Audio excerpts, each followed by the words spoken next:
Right, I have two major flaws as a speaker, and the first one is that I never look at my notes, and the second one is that I never look at the time. So I've put the timer on, and I've got to try and remember to look at my notes a little bit. So yes, poetry. I don't know whether anybody here likes poetry already, or whether most people here just like God and they're not so keen on poetry. Or if somebody maybe likes poetry and is not so keen on God. That could be somebody as well.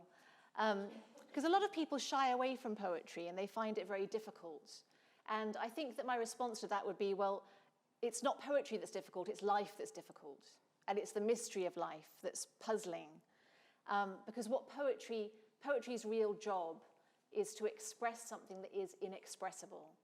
So when we have times in our life when things are very intense, perhaps we fall in love, perhaps we're grief-stricken, perhaps there's something we can't quite put our finger on, there's a feeling, like memory or nostalgia or something that's just very difficult to express. That's when we turn to poetry, because we're looking for a way to express something that is really difficult to talk about. And when we're looking at things that are chaotic, like war and situations in our personal lives that make absolutely no sense, when there's brutality that we simply can't understand, that's when we turn to poetry, because poetry gives form to things that have no form in our eyes. So I think that poetry is not difficult, or at least it's the best option that we've got. And what I would say is that poetry is God's choice. It's his way of speaking to us. It's his choice of communication. Because if we look at scripture, it's absolutely packed with poetry, okay? We've got all the Psalms, we've got Isaiah, the Song of Solomon. That's the richest poetry almost in the history of mankind. So God chooses poetry to speak to us. And why? Why would he do that? Why would he choose metaphor? Why would Christ speak to us in parables? Okay? So if we think about a psalm like Psalm 42, okay, the deer who is longing for flowing streams. The deer is the soul and the flowing streams is our God, okay? So we're always pushed to that kind of metaphor to make us understand something that is incomprehensible. And when we think about the way that we feel about God and times perhaps that we've been close to God, how would we ever express that without poetry? We might say that God is my rock, God is my fortress. You're always resorting to metaphor, because without metaphor, what on earth would we say? Because we're dealing with something that's completely ineffable. For this talk, where did I put my water? Sorry. For this talk, I didn't want to talk about myself, because the nice thing about this book is it's about everybody else. This is a book of 2,000 years of Catholic poetry, so it goes all the way from Mary's Magnificat, which is the only piece of scriptural poetry in it, all the way through to the end of the 20th century. So you've got Dante, you've got Shakespeare, which is controversial, but I think I defend it well in the introduction. You've got Robert Southwell, whose relic we have at the end of the room today, because it's the feast of the English martyrs. We've got Chesterton, we've got Charles Piggy, I could go on. We cover 20 countries and 2,000 years, and there's a commentary for every single poem. So if you aren't sure about poetry, or even if you are sure of poetry, it's worth looking at, because the commentaries should give you context historically and personally about the poet. So these poets are what it's all about, and I'm going to be reading some of these poems to you this evening. But I did, in the end, decide to say something about my own journey of faith to you, for reasons which I hope will become apparent. I was always a poet, but I wasn't a person of faith at all. In fact, I was brought up as an atheist and was taught to really hate the Catholic Church. And the reason that I loved poetry as a young woman, and when I got my first job as a psychiatric nurse, was that it did precisely as I described earlier. It gave form to things that were very difficult to understand. So if I had a day on the wards when someone had died, or if I was dealing with people with tremendously bad mental illness, I liked to be able to go home and read Yeats or Keats, Sylvia Plath, so that I could find a way into that suffering and find a shape for that suffering. And I found that I could transform it in my mind then into a thing of beauty. Because the thing about poetry is it can take something that's very ugly, and actually through insight and seeing the depth of something and seeing connections between things, it can make it beautiful. So if you like, in my 20s, when I didn't believe in God, poetry was really my religion. I would even go around saying to people, oh, poetry is really redemptive. It's our redemption. Art will save us. And I really felt that, I felt that very deeply, and it became like an obsession. It was my idol, if you like. But at the same time, once I'd left psychiatric nursing, got married and moved to Rome, I was beginning to feel a little bit disillusioned with poetry, which might seem strange. I'd published a couple of books, and I was reading contemporary poetry that was in the English language, and I was finding it to be very sort of leaden and not very profound. And some of you may recognize this in stuff you read these days. Not all contemporary poetry, but some of it. It's very sort of flat. And there isn't much lyrical music in it, and there's nothing transcendent. Now, many years ago, I was in a workshop in London, and as a kind of a joke, they gave out a handout for writing poetry. And on the handout were a list of banned words, words that you couldn't say in a poem. And they included soul, Jesus, heaven, and transcendent. And it was a kind of a joke, but it was at the same time deadly, deadly true. You simply could not talk about anything unless it was something that you could pick up in your own flat. So there were many, many poems written about people's toothbrushes and cat litter and orange juice. See, I'm deadly serious, And I found, as I was writing poetry, I had many mentors, and they were always telling me, always go for the concrete, just keep it finely tuned to the concrete. It was almost like, don't put your head up. You weren't allowed to look up, And I was getting so frustrated with it. And I felt like as I was writing, yes, it was always good to do what poets are supposed to do, which is to look at the concrete and look at things that are relatable, okay? But I felt that I wasn't allowed to look anywhere else. And I think the point is with poetry, you're supposed to look at something, like a stone, and then you're supposed to see its relationship to other things on the ladder of being that kind of go up to something that we perhaps don't understand. So I was becoming frustrated and didn't really understand why. And I actually decided to stop writing poetry. I decided it wasn't making me any money. Nothing changes. And it was time to sort of write a book that would actually make me some money. So I decided to write a book about female sexuality with a doctor friend of mine. So I was going to do all the research and talk to Muslim women and Jewish women and Catholic women and atheist women about their periods and contraception and abortion. And she was going to do all the physiological stuff and the medical stuff. So we got going on the research, and I could find plenty of atheists to talk to me. I even had a prostitute lined up to talk to me, but I couldn't find any religious women that would talk at all. And I had lots and lots of Catholic women friends, actually, because I was living near to Rome, and I had these really good American friends who were devoutly Catholic, and they were very open about talking about natural family planning and everything. But when I said, can I interview you for this book, they were like, no way. So I didn't know what to do. So in the end, I contacted a priest. To cut a long story short, I met up with this priest, and he was very intelligent and very kind and very funny. And I sort of said to him, how can anyone who's intelligent and kind and funny possibly belong to the Catholic Church? It's a terrible, terrible institution. It's riddled with abuse. It's corrupt. It's just dreadful. And so we got to arguing about the Catholic Church. And that was in March 2010, when I was very, very, very much an atheist. I mean, I'd interrogated myself about it. It wasn't just a kind of a lazy atheism. It was something that I'd really intellectually decided. And that spring, I had 3 encounters which I had no name for. Now, as I talk about this, I want you to think about poetry, and bearing in mind the fact I was a poet.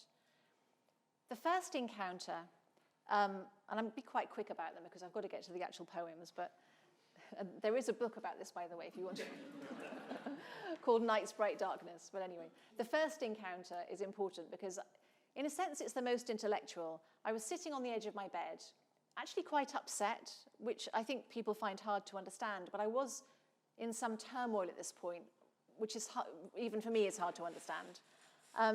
And I was rereading a book that I'd read many, many times called I Capture the Castle by Dodie Smith, which is a wonderful, wonderful book. And the protagonist is an atheist. and she's gone to talk to the vicar. And I'd read this book hundreds of times. And the vicar is talking to her about God, and he says these lines. He says, religion is an art. It's the greatest one. It's an extension of the communion all the other arts attempt. So religion is an art, and it's the greatest one. And when I read those words for maybe the 20th time in my life, that night, I put the book down, and I was absolutely floored. It was like somebody had literally kind of peeled the lid off the sky, and I thought to myself, my God, maybe all this of me trying to make a form of something and make poetry and try to find something profound, maybe there already is a form, there is somebody else who's made all that stuff, and I'm trying to communicate with them, and maybe this person or this thing made me. And I thought, well, that's something to hope for, but I didn't dare let myself really believe. But I was kind of excited, but at the same time, confused. So I wrote to the priest by email, and I said, well, maybe I'm not an atheist, it's possible. But on the other hand, if I do believe in God, then what kind of God would I believe in? Would it be the Islamic God? Would it be a Hindu God? What should I go for? Because I'm not interested in the Christian God at this point. So yes, that was the first experience. A couple of weeks later, I was even more churned up. By this point, I was thinking, what do I do? I'm a poet who doesn't write poetry. I'm an atheist who almost believes in God, And I've got no friends in my Italian town. It was all very sad. I was very, very churned up. And again, there was another situation, another experience that I had no words for. And I was not sleeping well at all because of this situation. And I went downstairs and I was reading poetry, strangely enough. And I was reading T.S. Eliot. It's a poem called Animula. And it's not a well-known poem of his at all. But these were the lines I read. The heavy burden of the growing soul perplexes and offends more day by day. Week by week, offends and perplexes more, with the imperatives of is and seems, and may not, desire and control. So I read those words, and as is the case often with poetry, I had no idea what they meant. So I went back upstairs and lay down on the floor, and with no thought process at all, I just felt this sensation move through my whole body, and it was like I'd been injected with a drug. It was like something warm was rolling through my physical body. And tears just started to just wash down my face. I wasn't at all sad, but just this release. And I began to think, I don't have to fight. I simply don't have to fight. And it was as if, this is what I thought later, it's as if I was a candle and I'd been heated and the wax had become very, very soft. So it was like I was a candle that had been made soft by a candle flame. And it was an extraordinary experience. It went on for quite a long time, but I had no words to describe it and nothing to compare it to. So the next morning I wrote to the priest again, and I wish I had that email, but sadly I don't. I wrote to him and kind of told him about it, and he wrote back and sent me a poem, which was St. John of the Cross's The Dark Night. And I suggest that you read that if you buy this anthology, because it's in there and it's absolutely beautiful. So the third thing happened 2 weeks after that. By this time I was very upset because I'd had these two very strange experiences and I was still determined not to be a Christian. And I went to pick up my daughter from school, and I had to wait for a little while. So I went into a little church by the sea, this little Carmelite church, just to pass the time. And I sat down in a pew and I looked up at this stained glass window. And again, I was crying because I was so upset about everything, the way that it was all going. And it was this picture of Jesus in stained glass. And I looked up at it and I said out loud, if you're there, you have to help me. And when I spoke those words, there was this incredible presence that seemed to literally come down towards me and almost physically lift me up. My tears just dried instantly. And it was as if I'd had amnesia and somebody walked into the room that could tell me everything about myself. It was that kind of relief. I'd been absolutely panic-stricken about myself, my life, what was going on, and suddenly somebody came into the room that made everything make sense. I felt completely loved and completely known. And I walked out of the church and I was Christian. Still not Catholic. And over the course of the summer, guess what I did? I read poetry. I read St. John of the Cross. I read Theresa of Avila. I also read Thomas Aquinas. And through that process, I knew that I had to get back to that presence of Christ. And the only way I could do that was through the Eucharist. So then I became Catholic in the December. So it was 9 months. Now, the reason I'm telling you all about all of this in a talk about poetry is that as a poet, I can see that those 3 experiences, without language, and specifically without metaphor, I would have no way of understanding what was going on. I mean, if you think about what I've just said, I was talking about being like a candle and being like soft wax, and I was talking about being an amnesiac and somebody walking into a room. Well, that's all metaphor. A person didn't literally walk into the room. I mean, Jesus Christ's presence was with me, but Jesus Christ himself as a physical man didn't walk into the room. I wasn't really a candle. There wasn't really a flame. So those are all metaphors, and by using those metaphors, as a poet, I could start to write down what happened and actually begin to make sense of it. And I swear to you, it was about 3 months from that first encounter until I realized that the first one was the Father, and the second one was the Holy Spirit, and the third one was Jesus Christ. So then I realized that God is the poet. God is the first poet and the best poet. And when he tries to express the inexpressible, what he does is give us Jesus Christ, because Jesus Christ is expressing something inexpressible.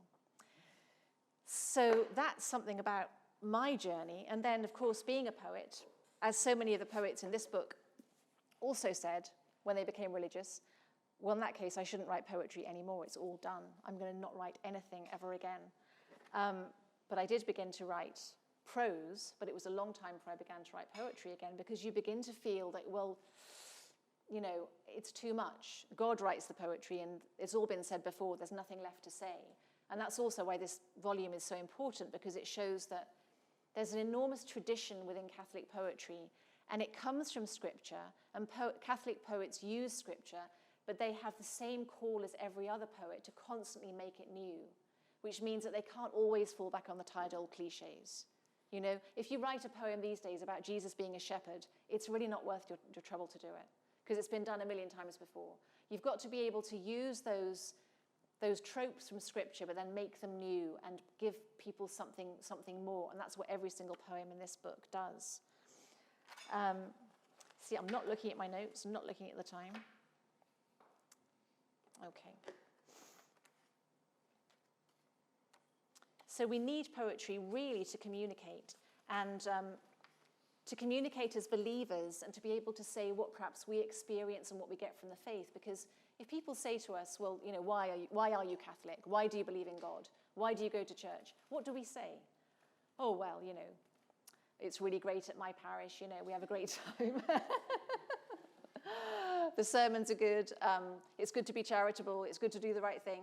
But how many people can actually say, you know, about how much consolation they get from prayer, about what it really means to them in the sense of there being something transcendent to go to?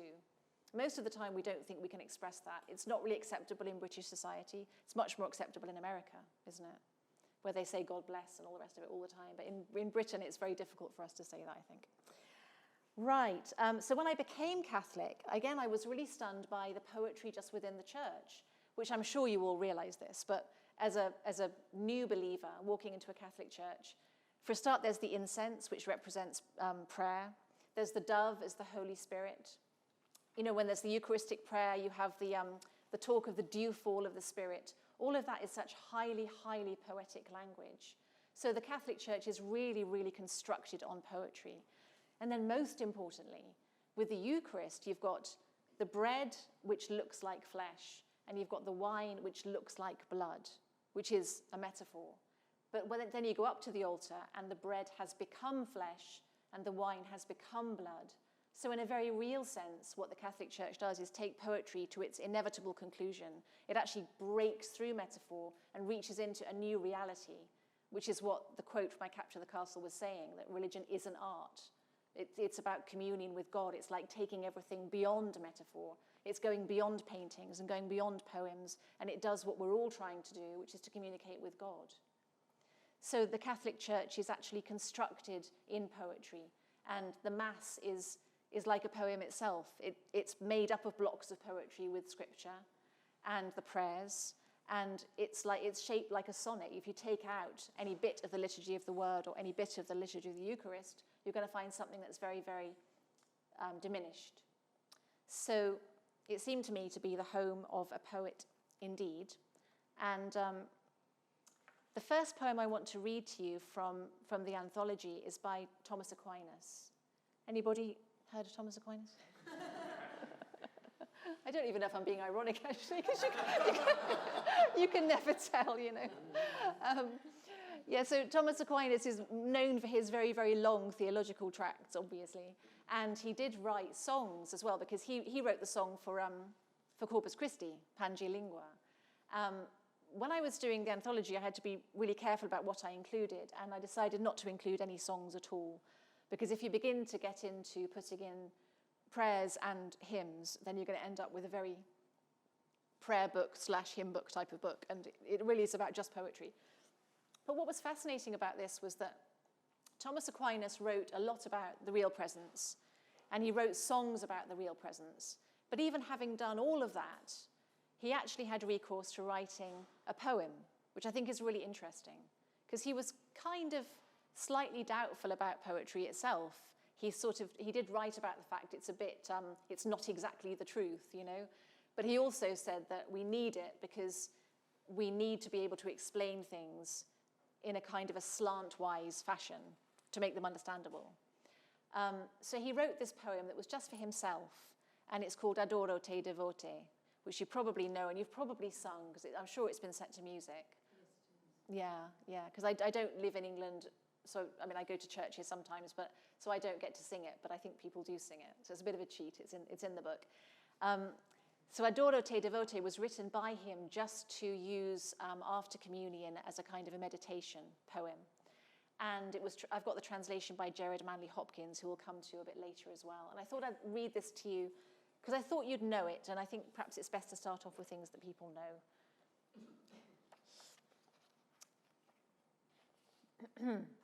And if we listen, I mean, you'll know the words already, but it's worth bearing in mind that, you know, what it's talking about is this idea of not being able to understand, so that when we're looking at Christ on the cross, his divinity is invisible.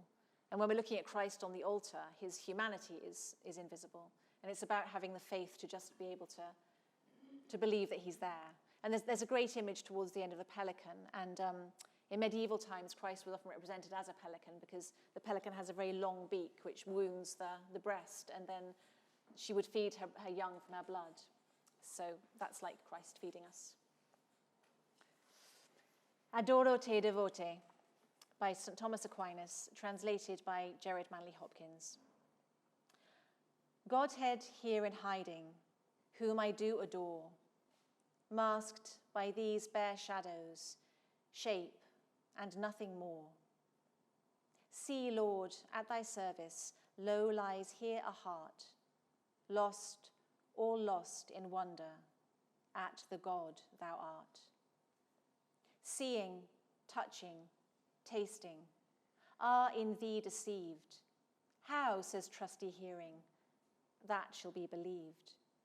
What God's Son has told me, take for truth I do. Truth himself speaks truly, or there's nothing true. On the cross thy Godhead made no sign to men. Here thy very manhood steals from human ken. Both are my confession, both are my belief, and I pray the prayer made by the dying thief. I am not like Thomas, wounds I cannot see, but I plainly call thee Lord and God as he. This faith each day deeper be my holding of, daily make me harder hope and dearer love.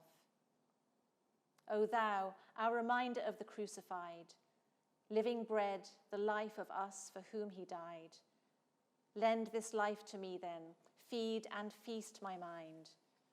There be thou the sweetness man was meant to find. Like what tender tales tell of the pelican, bathe me, Jesus Lord, in what thy bosom ran. Blood, that but one drop of has the power to win all the world forgiveness of its world of sin. Jesus, whom I look at, shrouded here below, I beseech thee, send me what I thirst for so, some day to gaze on thee face to face in light and be blessed forever with thy glory's sight. So beautiful, so beautiful. So this idea of expressing something which is so very difficult to express, we've got lots of poets in the book who weren't actually poets primarily, and one of them is Theresa of Avila, and she was the reformer of the Carmelites. She was a very good friend of John of the Cross.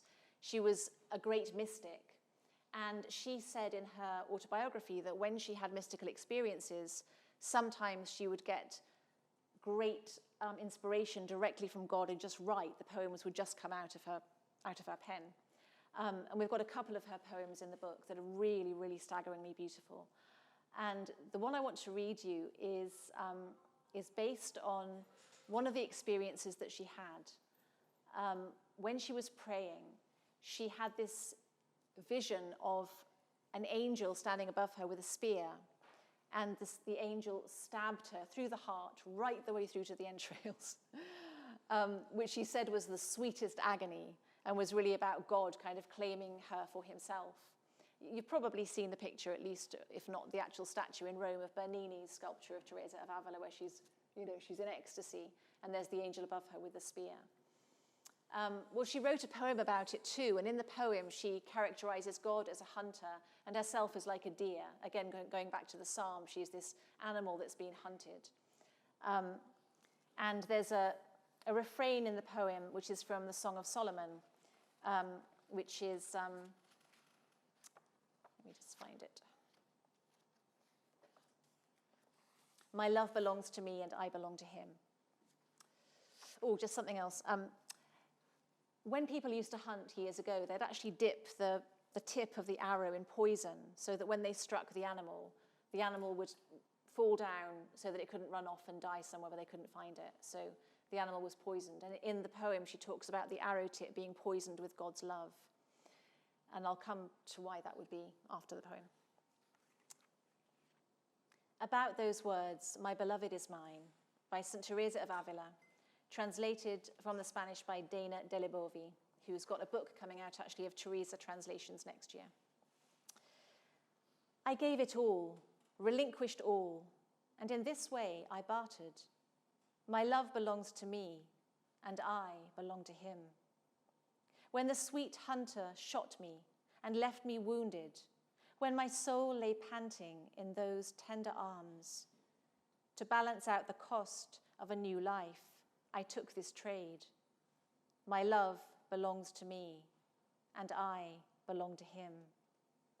He pierced me with an arrow, smeared with the poison of love, and my soul succumbed to be one with its creator. Now, I don't want another. To my God I have surrendered. My love belongs to me, and I belong to him. What's so beautiful about that image is that because the arrow is smeared with God's love, it goes directly into her bloodstream, and it means that she's able to love God in the same way that he loves her, because it's like a blood transfusion. So you see again how poetry manages to express things that are just completely inexpressible.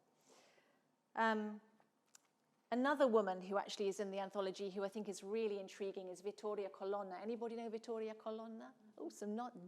Susie. She was a really good friend of Michelangelo. In fact, when she died, Michelangelo said it was the greatest regret of his life that he kissed the hand and not the cheek of Vittoria Colonna. They were crazy about each other, and he wrote sonnets for her and she wrote sonnets for him, but it was a completely platonic relationship. But she was a remarkable, remarkable woman, and she was married to the Marquis of Pescara, and it was a very happy marriage. And when he died, she went into the most incredible, extravagant mourning and wrote copious poetry about how miserable she was. And she wanted to go into a convent, but for some reason she wasn't allowed to go in. The Pope wouldn't give her dispensation to become a nun, which she was really upset about. And like so many poets in the book, she thought to herself, well, look, I want to live my life for God, so I should stop writing poetry. It's too earthly, it's too human. I want to be famous too much. I want to be a famous poet, it's not on. And then she had an epiphany where she realized that she could actually give her life to God through writing poetry. She could bring God into the world through her poetry. And in this sonnet that I'm going to read you now, there's a wonderful image where she says she wants to use the nails from the cross as her pens, and she wants to use Christ's skin as her parchment, and she wants to use his blood as her ink. So I translated this one, which was really lovely to do. Just going to have a quick drink.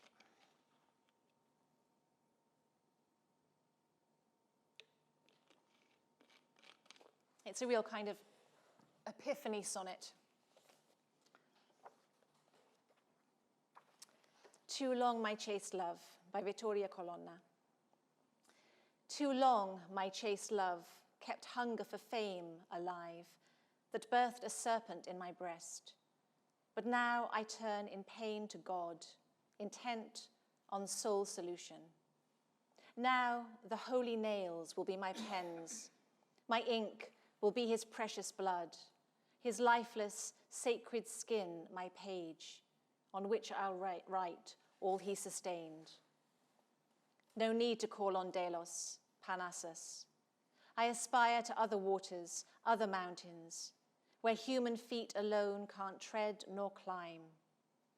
That sun that lights the elements and skies, I pray he opens to me his clearest fount, and that he gives me so much of himself that this thirst of mine is quenched.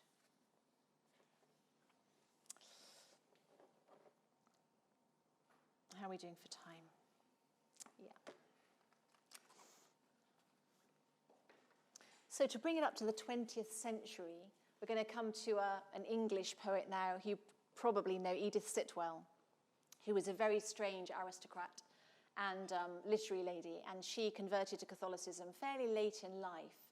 But I've got a poem of hers from before her conversion, which is a kind of a cheat, but I think I got away with it.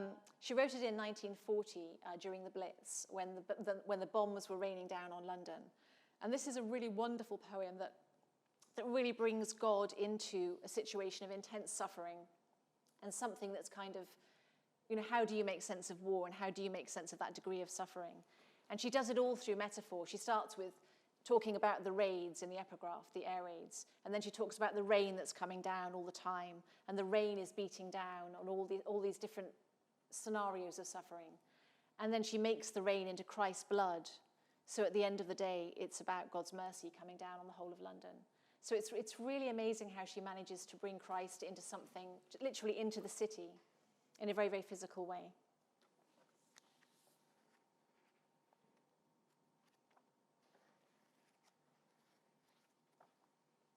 Still Falls the Rain, by Edith Sitwell. The Raids, 1940, Night and Dawn. Still falls the rain, dark as the world of man, black as our loss, blind as the 1940 nails upon the cross. Still falls the rain, with a sound like the pulse of the heart that is changed to the hammer beat in the potter's field, and the sound of the impious feet on the tomb. Still falls the rain, in the field of blood where the small hopes breed and the human brain nurtures its greed, that worm with the brow of Cain. Still falls the rain, at the feet of the starved man hung upon the cross, Christ that each day, each night nails there, have mercy on us, on Dives and on Lazarus. Under the rain, the sore and the gold are as one. Still falls the rain, still falls the blood from the starved man's wounded side. He bears in his heart all wounds, those of the light that died, the last faint spark in the self-murdered heart, the wounds of the sad, uncomprehending dark, the wounds of the baited bear, the blind and weeping bear whom the keepers beat on his helpless flesh, the tears of the hunted hare. Still falls the rain. Then, oh, I'll leap up to my God who pulls me down. See where Christ's blood streams in the firmament. It flows from the brow we nailed upon the tree, deep to the dying, to the thirsting heart, that holds the fires of the world, dark smirched with pain as Caesar's laurel crown. Then sounds the voice of one who, like the heart of man, was once a child among who beasts has lain. Still do I love, still shed my innocent light, my blood for thee. Wow. Right, any Gerard Manley Hopkins fans in? I think he's the best English language Catholic poet that we've got. I really, really do. And I've got 4 of his poems in the book to reflect that. Actually, it's very rare that you get a poet with more than one poem in the anthology, but I've got 4 of his in, and they're all the sonnets, because that was his form. I think that's where he's absolutely exceptional. So I wanted to read you God's Grandeur, because again, it really seems to locate, where God is in the world, like where can we see him? He's so good at kind of finding glimpses of God in nature and seeing how we manage to kind of lose sight of him. And especially with industrialization, what he's really saying in this poem is that, we're ignoring the natural world, and we're not listening to nature. And if you don't do that, you can't really hear God, which I'm sure the king would agree with after his speech today. So this is God's Grandeur.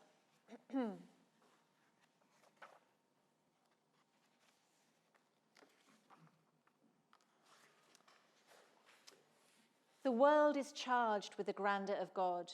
It will flame out like shining from shook foil. It gathers to a greatness like the ooze of oil, crushed. Why do men then now not wreck his rod?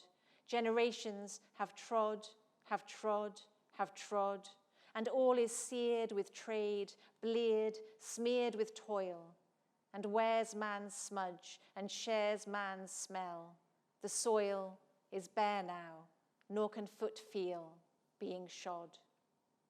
And for all this, nature is never spent. There lives the dearest freshness deep down things.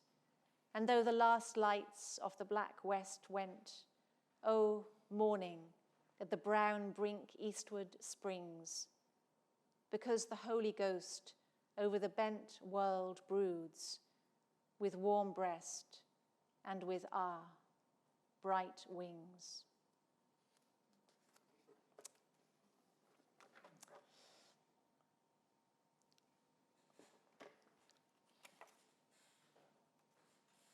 And on that, I'm going to read a couple more and then we'll have some questions. Talking about the natural world, there's a really lovely famous poem by Joseph Mary Plunkett called I See His Blood Upon the Rose. And Joseph Mary Plunkett was an Irishman who wrote poetry, but he's famous for being caught up in the Easter 1916 uprising and was executed by the British. And after his execution, his sister got together all of his poems, and they're really wonderful devotional poems, actually. And this is the most famous one. And in it, you can really see how there's a great Irish tradition in poetry of seeing God through nature and seeing the cross through nature. Like, in trees, you can see the shape of the cross. And if you see splashes of red in nature, it's like Christ's blood. And that's what he does in this poem, which is really remarkable. I See His Blood Upon the Rose by Joseph Mary Plunkett. I see his blood upon the rose, and in the stars the glory of his eyes. His body gleams amid eternal snows. His tears fall from the skies. I see his face in every flower. The thunder and the singing of the birds are but his voice, and carven by his power. Rocks are his written words. All pathways by his feet are worn. His strong heart stirs the ever-beating sea. His crown of thorns is twined with every thorn. His cross is every tree. Yeah, and it really makes me see as well how the poet's vocation is really to name things like Adam in the Garden of Eden. It's really to name things and see things and bring out things that we would normally miss, you know. At the end of the room there's some relics from the English martyrs, and there's one of Robert Southwell's relics. So I think I have to read the Robert Southwell poem in here, which is a classic and absolutely beautiful, and it's also a Christmas poem, which you probably know, The Burning Babe. And what's really wonderful about it is that it shows Christ as a baby, but at the same time it shows the passion of Christ. So it's like you've got the infant child that's sort of drowning in this dreadful fire that is the passion. And I've lost it. Where is it?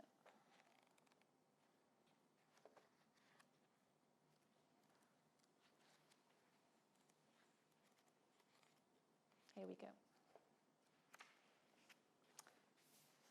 The Burning Babe. This was written in 1595, which was the year that he was executed. As I, in hoary winter's night, stood shivering in the snow, surprised I was with sudden heat, which made my heart to glow. And lifting up a fearful eye to view what fire was near, a pretty babe, all burning bright, did in the air appear, who, scorched with excessive heat, such floods of tears did shed, as though his floods should quench his flames, which with his tears were fed. Alas, quoth he, but newly born, in fiery heats I fry, yet none approach to warm their hearts, or feel my fire, but I. My faultless breast the furnace is, the fuel, wounding thorns.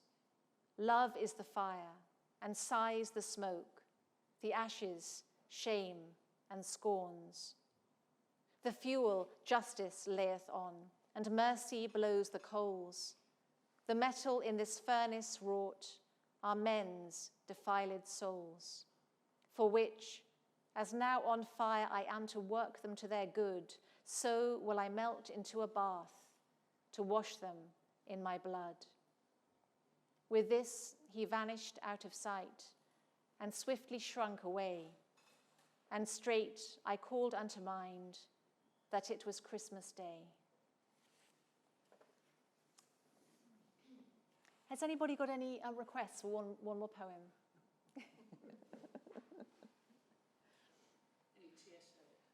No, because he wasn't Catholic.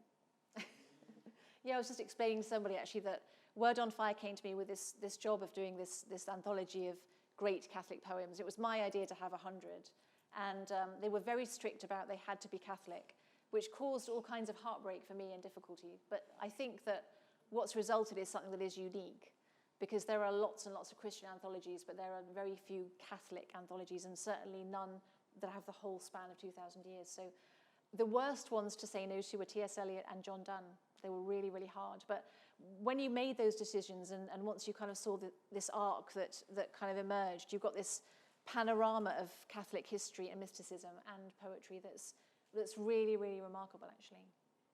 So. Well, he might have done, but he wasn't, was he?